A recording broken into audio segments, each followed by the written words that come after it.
everyone. This is Raina with Purpose and Passion. Yeah, right. I'm so excited. We have Akil Victor. So I definitely have to always read off because I never want to miss anything.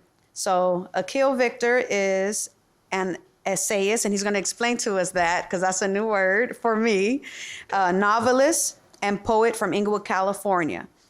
He's the owner of Victor Media LLC, and his website link is vtmedia.net, vtmedia.net. And you can follow him on Instagram at Mr_Victor2U with the number 2 and the U. Or just look up Akil Victor and it'll bring me right up. That's right. And so thank you so much. You're actually my first male guest on the show. I feel special. Yes, I'm so excited to have you here. And so, Akil, take our viewers through your journey, where your parents from, where you grew up, mm-hmm. How was your childhood, how was teenage years like? Okay. And well, roots back to Chicago. I have my parents are both ethnic, of course. My mm-hmm. mother's Black and Indian, my father's Black Dominican, and was born in Chicago. I moved to Inglewood when I was about 5, which was like 89. Yes. Bounced all over, had the stereotypical broken childhood where, I ended up in the system for a while and I spent some time in Compton, and then we moved to the South Bay and then back to Inglewood when I was about 13. Coming from a broken home, I got caught up in the streets of Inglewood. This was the 90s. This mm-hmm. when gangs were really prevalent. I lived in a gang neighborhood. So that was my association. Even when I moved away from there and I was doing better, when things got complicated for me, I reverted back to old ways and lifestyles that I knew yes. in order for me to get money, to get myself out of situations that were difficult at the time because, of the job market and the housing market. So around 2004, I had got arrested. At that time, I had a lot of money because I was doing a lot of bad things. Yes. I bailed out. They didn't want me out. So they raised my bail to $900,000. Fought it with my paid attorney, got it down to $525,000. The problem then with having money and not having property was I didn't have the equity to get back out. Okay. So it turned into me standing there for 13 and a half years. Wow, yeah. 13 and a half years? Yeah. Wow. How was that? Obviously some of the viewers might not understand that, you know what I mean? But so take us through that, the first day being there, your first month, your first year, and then after that, how was that? Well, it goes from county jail mm-hmm. to prison. So county jail, I was there for 22 months. And the first day, it was the processing period. I didn't yes. think I made it to the holding tank till maybe 1:00 in the morning. And so the next morning when I get up, I get up, I go wash my face, and all of the way that jail is pretty much designed in California, it's affiliation first, race second. A lot of people think that it's not race first. It's gang first, race second. So you can be Hispanic and you mm-hmm. can be from a Black gang, you can be Black and you can be from a Hispanic gang. They're gonna ask you who you run with. Yeah. So there's Blacks who run with Hispanics that are Sureños. Mm-hmm. There are Hispanics that are Bloods and Crips or even white. Yes. So it's affiliation first in California, race second. So when I woke up and growing up in my particular part of Inglewood, and Inglewood is a predominantly Yeah. red area. So I'm hearing all these guys, they're he using... He means Bloods, pretty much. So I'm hearing all these guys saying cuz and everything else. And the first thing I'm thinking damn, I wasn't an asshole to one of these police. They put me in the wrong tank. Yeah. So I washed my face. And when I came back around the little walkway to where the bunking area was, I pretty much introduced myself in an aggressive manner to let people know where I was from. Yeah. And whatever they want to do, we about to do it. Because, that's pretty much how it goes when you get up in there.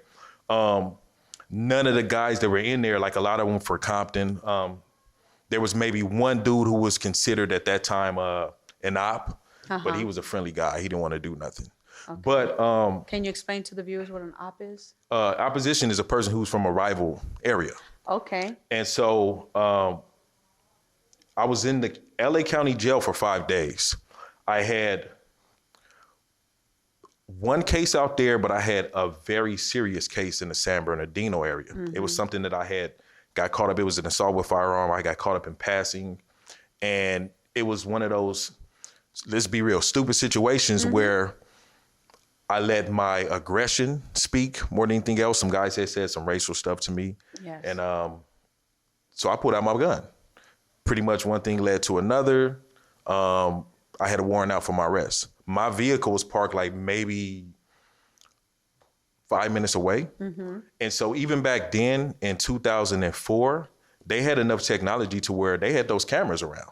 And they could pretty much, and so people think about it now, like I'm far from crime. I'm not for crime at all. Yes. But back then they were able to like track my car to like maybe a 30 block radius. Yeah. And so You said 2004. yeah, back then, yeah. So we was lucky in the 90s. Yeah, see, it's now, yeah, of course. Yeah. Now it's like, technology's everywhere. Yeah. Or not only that, corners. yeah, because the even streets. exactly Everywhere. The difference between now and then is back in 2004, nobody was putting a phone on you.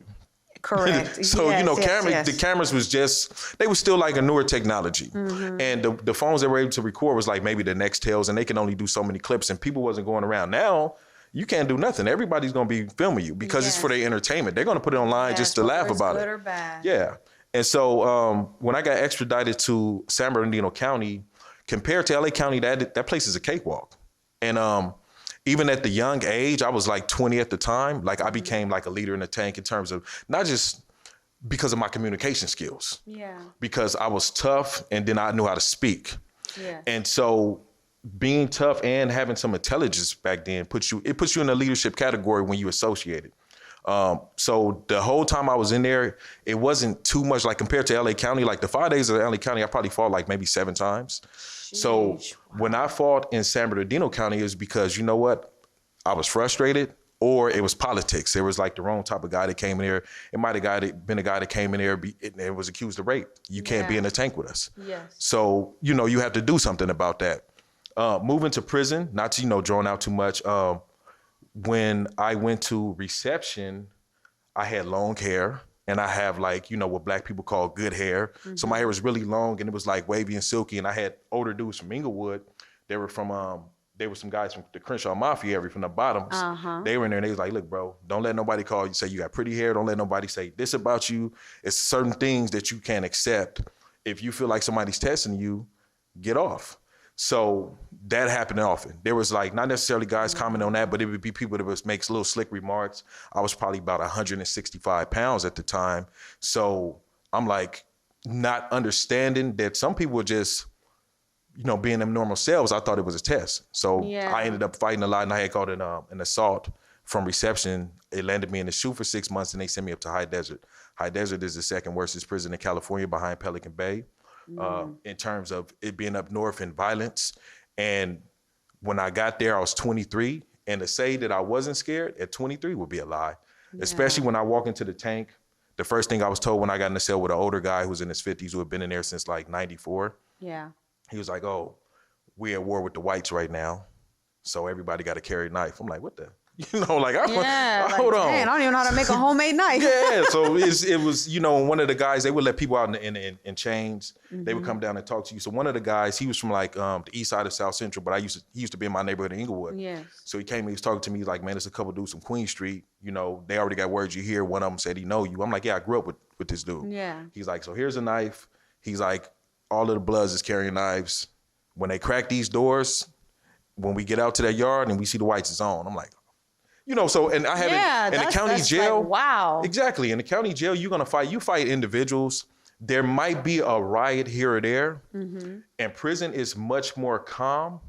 It's political, but when it goes up, it goes up. Oh, and I've seen people die in there. I've seen the police shoot and kill people in there. I've seen people get stabbed to death.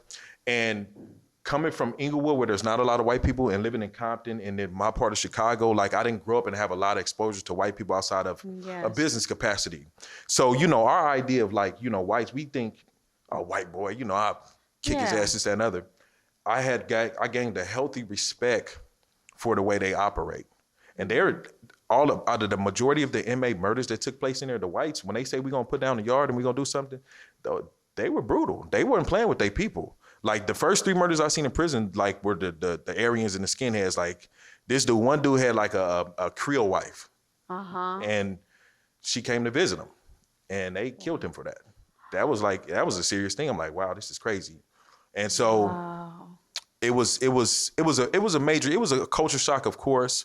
I was at High Desert for 5 years. I got kicked out of there because I convinced somebody to bring me some phones. Yeah. So, and they called me with about 5 phones, and they like, you at a punishment prison, you do this. They kicked me out, and then they sent me to Corcoran. The difference when I got to Corcoran was I didn't get caught again doing it. Yeah. So Corcoran was laid back. I mean, as a person visiting and knowing people in there, Corcoran, it was more laid back. Corcoran is a very corrupt prison. Yes. It's historical. They have a shoe there. Shoe prisons have. So the difference with High Desert is tough, is more political. Corcoran has the shoe. So in that shoe, you have the big dogs. You got the Mexican mafias, you got the black guerrilla families, you got the Aryans. So they get messages out there all the time. But the difference was, with it being a shoe prison with all them dudes had been back there for 10, 15, 20 years. So they all had like relationships with each other. Yeah. So a lot of times they kept the peace amongst what was going on in the yard. So that was a good thing. Yes. But I have been in the worst rides I've been in outside of maybe 1 or 2 at High Desert were at Corcoran. When they went up, it went up. And like even like Blood and Crip riots that were bad, and being next to a guy, and it was 17 of us versus 43. They didn't have no weapons, we did. And seeing your boy get shot in the leg, like right next to you, and that's when everybody stopped and hit the ground. Like, this shit is real.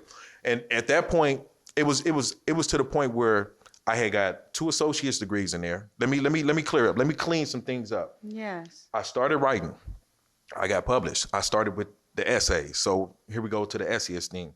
So even articles and everything else are termed as essays. Okay. It's broken down to something that has between a minimum of 3 paragraphs to however many. Okay. So you of course there's steeper terms for what it is. One of the first essays I wrote that gained a lot of attention was called Prison Riots and Hand of Fire. And it detailed how I never wanted to go back to prison. The riots were enough for me. And one particular incident where there was a guy who was from my neighborhood, and he flinched at a guy on a basketball court. They get into an argument, he just flinched at him. The guy hits him, and we're on the other side. They have a gate dividing the yard, so it's controlled. So you got so many people over here, so many people over there. They lock the middle of the gate, and you just see all these guys start fighting on the court, and it's like it went around the world to us. And we look at the guys, and they look at us, and then we have no choice. Yeah. And you see the amount of people that get hurt, that get airlifted, and when we land on the ground, there's a lot of people that will be celebrating whatever kind of small victory, and I will always be quiet, and they be like, "Bro, why are you so quiet?" Like, man, because I hate this shit. Like, this is funny, y'all. I want to go home. And when you stuck in there for so many years and you can't go home, like I used to, let me figure something out. I had one of my aunties who was very well educated. She told me one thing. She was like, "I'm not going to do nothing for you in there, but I am going to say this. You better become a bionic man. Become as strong and as smart as you can while you're up in there." So I started reading every book. I started taking courses. I was working out. I got up to like 230 pounds. I was like, a lot of dudes in there, because they aren't weights, it's calisthenics. You're doing bars, you're doing push-ups. A lot of dudes aren't big like people would think, but I got big because I want to be stronger. I'm like, if I'm not going to be super tall, I'm just barely reaching 5'11". Let me be. Do you know how to do bigger. Burpees? Of course. Oh my gosh! I wish this camera could show your whole body so I can tell you do burpees right now. And because burpees is a major thing up in there, and it's one of the fastest ways to trim up, to get stronger, to build your endurance. What we did burpees burpees was what we call a riot exercise. Yes. You getting your endurance together for that. And so the first time I got published I wrote the essay, and it got it was on the realcostofprisons.org. And it got about 33,000 views, and a lot of people started writing me. And a lot of people were telling me about how talented I was and how they want to hear more. Yeah. So I started writing my life story. It was called The Foster Kid, about my 5 years I spent in foster care in Compton, about, being abused as a youth, being taken away from home. Like when my mom used to work at Centinela Hospital. She was a cook there. We would go stay with my uncle. My uncle had a wife who was mentally ill, and it was me, my older sister, my younger brother, and she just used to beat us. And so she didn't do it to her kids, but she did it to us. Yeah. Why, I don't know. Most of the time people, it's like it's an example, like a lot of, you see on social media about the and this is like a different scenario, but similar, where like a woman has kids with somebody, they break up and they Yeah. move in with their new boyfriend, right? And they have that child with that Yeah. previous relationship, and that guy wants to abuse those children because there's nothing connected to him. Yeah, and that's And so that's how I feel with women in that situation. You weren't hers, and she probably had a mental illness of jealousy and, you know, just wicked ways. yeah, it was. I can say that now I'm decent with her now. Yes. Of course, one of her kids is my cousin, and I think she's grown into a great woman. I think that after that situation, she You really, learn because from your my mistakes. uncle left her. He don't have a relationship with his oldest son to this day because of that. But and when I got older, I understood it because my uncle used to work overnights. He was overnight security officer, so he wasn't there when a lot of this stuff happened.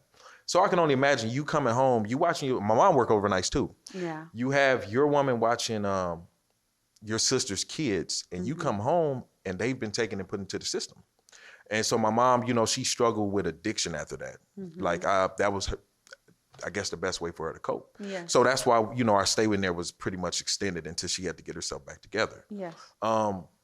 One thing that came out of that situation, one thing that I'm thankful for, when I was in the first grade, I was reading on a 5th grade level for this one particular reason. Wow. You know, she would get it, and this made me fall in love with books. This got me into writing. This everything else. When people look at my social media, I write quotes all day long. Yes. When they look at Yes, my you books, do. that's my thing. I'm always in my head. I'm in love with words because I know how powerful they are. So what she would do is, and it's not a great thing. She would get flashcards and she would get an extension cord. She'd say, "Put your hand out," and she would say, "If you get it wrong, I'm gonna swack you. Yes. I'm gonna teach you how to sound it out. I'm gonna teach you how to spell it. And when you get it wrong, I'm gonna whoop you." And she did. And I got it wrong a lot until I would be up all night and I would be studying the flashcards so I wouldn't get beat the next day. So when I was going to school, they were like, "Oh my God, like he's progressing so fast, it's amazing." And then one day, one of the teachers started noticing whelps and everything else. The police came out. It was nothing they could do about it. We lived in Gardena at this time. We lived on El Segundo by Western. And the building was predominantly African-American. So I'll say this. If black people call the police on you, you messing up. Yeah, something wrong. You, like if black, something wrong. and so. Because the black and the brown community, we believe in discipline. Yeah, like. Yeah, but when they call, especially something's wrong. This was about like 91. Yeah. So when the police came and they got us out there and they got our bags closed, they just took me, my older sister, my brother, and our neighbors like, "You keep beating them kids. We tired of hearing that." Yeah. So we fast back forward. A lot of that, I was in therapy at the time. You know, being in that type of situation, Yes, yes. a lot of that led to a lot of the things that I went to in life. Of you know, all of course. the disadvantages. Yes. So when I was incarcerated and I started chasing my education, and I started I fell in love with writing as much as I was in love with reading. Yes. And then I started to excel at it. So when I was writing the story, The Foster Kid, I entered into Pen America competition. It made, out of 1,100 submissions, it was in the top 10. And they were like, Wow. "Sarah White from Touchstone Publishing, I encourage you to keep writing. It's an amazing story. And I want to see you really become something one day." When I tried to finish that story, I couldn't keep a dry face. So I'm like, you know what, let me push this to the side. Then I wrote She Rode the Bus. She Rode the Bus is the story of a young aspiring rapper who struggles with the idea of changing the woman he loves in Inglewood. Before I got to She Rode the Bus, I started with 5 stories that I couldn't finish. So when I put all of those aside, and I was like, let me take some elements of my real life, because I was trying to do music at the time, and I was also in love with somebody at the time. Okay. And let me put a twist on it, because I didn't want to write stuff that was completely real and it come back to bite me in my butt. Okay. So I put a twist on it. And I wrote the story from the standpoint of a person who actually made it out of that circumstance and found the person that he wanted to be with, and they went on to have a happy life. So that's, and She Rode the Bus did very, very well. As opposed to a lot of other stuff I did. It was 2016. I also did a domestic violence anthology. I was interviewed by the Huffington Post at that time. So that was a great year for me. Amazing, It was a great year. yes. And at that time, I was still incarcerated, and I was dealing with not necessarily what I had going on, because I had made up my mind. Like my mom was telling me, "Are you done? I'm done with all the association, the affiliate, all that stuff. It's stupid. I look at it as being counterproductive to our communities. Yeah. Where we grow up to. It's for the destruction of our people. Of When I had course. got a gang enhancement, they was like, you a street gang terrorist? I was like, a terrorist? They calling me a terrorist? But then when I sat back and I started to educate myself, if somebody seen me point a gun at somebody, if a kid would have seen that, that's a form of terror. Yeah. If it took from anybody in this neighborhood because I could, if they seen me fight somebody, if they seen somebody get shot, a lot of people won't agree with it, but that is a form of terrorism, street gang terrorism. So the term was actually appropriate. And when I really started to look at it like that, I was like, you know what? I'm good. I'm cool. And I don't want to never be in prison again. Everybody turning their back on me, not able to go home when I wanted to, living with mentally ill, violent people, having to be violent as a result, and just not having the freedoms that I enjoy right now. Wow. I love life. No matter how it's going, I love it. Like, the ability to eat where I want, that even if I had to work at Walmart, I would. Yeah. I'm free. Yeah. And so when you don't take your freedom for granted, then you're going to enjoy life that much more. You know, and that's for everybody to come from that type of circumstances and that standpoint. Wow. Well, let's talk about Victor Media LLC. So getting out, I had a few jobs. I had jobs before I went in, you know, and I was always able to interview well. My mom, of course, she's doing good right now. She's been doing good for many, many years. She was in management at Walmart. She got me my first job there. And she was like, this is what you do when you interview. And it stuck with me. She like, it ain't about your needs. It's not about what you need to pay. It's not about the shoes you want. It's about how you're going to be a benefit and asset to this company. She like, when you walk into an interview and you tell them how you're going to be an exceptional employee and you're gonna lead a team and you're gonna be great for this company, she's like, you're gonna get that job. And she never lied about that. So even when I got out with my record, it's not too many jobs I haven't got. Yeah. So the first one I had got was a friend of mine had got me a job. It was at a temp agency, so that was easy. I had broke my thumb the second day on the job. We was building 18-wheel truck chassis. Okay. So broke my thumb. Of course, that led to a lawsuit. That gave me like a little bit of seed money. I had money from when I came out from the books and everything. And then I got into sales. I was working for Frontier Communications and I was really good at sales, just being a great communicator. And there's a lot of other aspects that help with sales. If you are easier on the eyes, that help. If you're personable, that helps. There's a lot of things, of course, first and foremost, knowledge of your product. And so in doing that, I was looking for better opportunities. Yes. They were playing with my commissions. So playing with my commissions, I'm like, with your emotions. yeah. You know, I was getting my hours like, look, this is the commissions was coming a little too late. Yeah. So there was an ad on maybe Indeed.com and they were like, we're looking for a territory manager for a wireless accessory company. And you'll be placed in your own company vehicle, Mercedes Sprinter van. You get a gas card. It was, I think, $16.50 an hour plus commission. Put on a suit. I went and interviewed for it. First thing the guy said, he was a Hispanic guy from Nicaragua. He was one of the executives. He was out from Miami. Wow. He's like, we got to replace, they're in all 50 states. He's like, we need somebody for California. Our regional quit and all of his territory managers. So he's like, out of 20 interviews, so far, you're the only one that came in a suit. He was like, you speaking well. He's like, I'm gonna tell you like this, my friend. He's like, just because of what you saying and because you came in a suit, you got the job. And I'm like, I'm thinking he's kidding. A couple of days later, I'm on the job. I'm with him in the vehicle. He's teaching me. We're going to locations. The company had 683 locations. These are wireless accessories displays. Yeah. So when you go into like gas stations, liquor stores, and you see the cell phone chargers, this one was a particular brand. They in hotels. I was just in Vegas recently at the new casino resorts. They're in that casino. Yeah. So it was basically my job was to restock these displays and also upsell and to open up new accounts in the area. If I see an opportunity to open a new account, that was my job. So after about a week of riding with this executive, they did a background check. Now let me bring God into this. So I signed all the paperwork, the onboard and everything else. They like, we're gonna do the background check and come back a little later. Everybody's taking well to me at these locations. I'm riding with him. We had personal conversation. How he was raised in his country, came over here, started to excel, how he was good at sales, what he was making as an executive. And, I'm coachable. You can teach me. I don't think I know everything. And when you dealing with somebody who can teach you something, they love that more. You know, imagine you trying to teach somebody and they think they know everything. They're going to be more difficult to work with. Yeah. So, we were doing we having lunch every day. We're working. I got the hang of it. Then, my background came back. He didn't tell me this. It was a brother that was the vice president of sales. The background came back, and so I kind of knew because that Friday he was going back to Miami on Monday. He was like kind of like quiet. He wasn't speaking to me as much, and I'm trying to like fill it out a little bit. Yeah, like what's going on? Yeah. So then he's having conversations on the phone. So at the end of the day, he's like, "We're having a territory manager from Seattle. He's going to come down and finish your training for the next week. Congratulations. Stay focused." The brother brother being turned for black, he called me later that day. He's like, "Listen, I told him to fire you." He's like, "Your background came back." He's like, "You're not supposed to be working for us. You handling money every day. Yeah. You're depositing checks." He's like, "I would have never known that." And speaking to him and the way he carries himself, and everybody takes well to him, we give him a chance. The truck is GPS'd. So we know his movements, and I don't think that he's going to do that. I think he's a person that deserves a chance. So the guy I rode with, because I rode with him every single day, they gave me an opportunity. Yes. And that was God. That position in that company put me in a position to have my own company now. So I started to excel. I became regional in 6 months, was making really good money.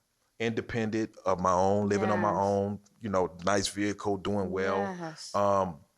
So it got to a point where they was like, "We're going to fly you out to Miami. We're going to teach you about CBD," because they had CBD products. I went down to San Diego, opened up 6 new accounts in one day because I was good at sales. I enjoyed it. And so then they start talking about, "We want to move you to Miami to work over here." I'm like, "I don't want to go to Miami. I like California. I love California."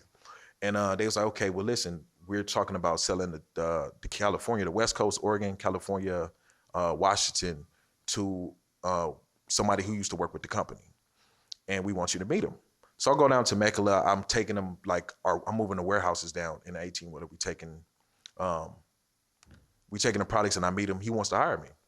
The circumstances under which then I had I had The Legend of Wantanda, my book about a biracial daughter who grows up to avenge her parents' death. It was just about to come out at this time. So I'm finishing up a novel, and when I meet him, I went from working for a company that the pay was good, especially because of commissions. I was kicking butt in terms of upselling and everything else. And it was no stress. I was independent too. Like, "Hey, you're going to work for me. You pay me $100 a week to rent my vehicle, and you get strictly commission. If you're good at this, you get 10%. You get 10% basically of the invoices per day. So if I go out and make $3,000 in sales that day, I'll get $300. Yes. So on and so forth. Sounds great, right? But mind you, I'm selling cell phone chargers. I'm putting wireless accessories. He got keychains and hats.